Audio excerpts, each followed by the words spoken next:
Need to create expense accounts in AutoCount, but not sure where to start? Don't worry, it's easier than you think once you know the right steps. Expenses. We create two new expenses. One is 902, 1000. Another one is 2000. Normal account, you just press the normal account. You see the parent account will group under expenses. If you select advertisement, the system will group under advertisement. Just make sure you select the correct one. Then only you press this new normal account, and you can create two different accounts in one shot over here. Or you can create two numbers over here. You don't need to log out, log in like the bank account and the FSI account. Just key in the normal account in one shot. Sales expenses and the marketing expenses. You just key in like that, all capital letter. After that is save.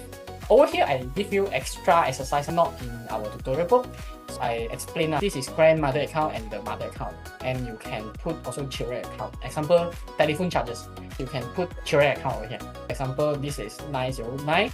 You can put two normal account for telephone charges, 909, 001, and add another one, 909, 0002. The first one, telephone charges for your company numbers. You can put different numbers and their phone account. And the second one is telephone charges for the second phone numbers.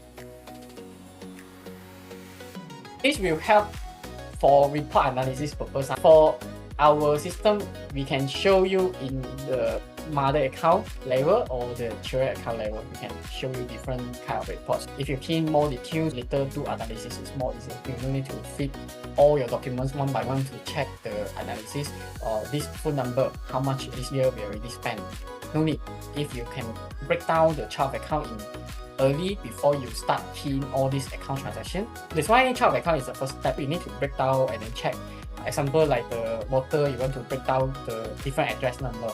Electricity also different address number. You just break down first before you start keying all the transactions. Usually it's the water, electric, we will break down, telephone, we will break down, rental, we will break down. All these we've got different numbers, different location, and car maintenance got different car plate numbers. All these we will break down. You can break down up to 20 level in AutoCount. In one click, we can show the report for the summary formats or the detail formats. Do you want to learn more about operating AutoCount? We have several ways to help you. If you want to learn AutoCount system more systematically, we have classroom training, online training, and one-to-one teaching. But if your schedule is packed, you can also choose our e-learning courses. As long as you have time, you can log into our website and learn the AutoCount system at your convenience. But if you are not sure which option suits you best, you can message me privately and I can give you some advice. Thank you, everyone.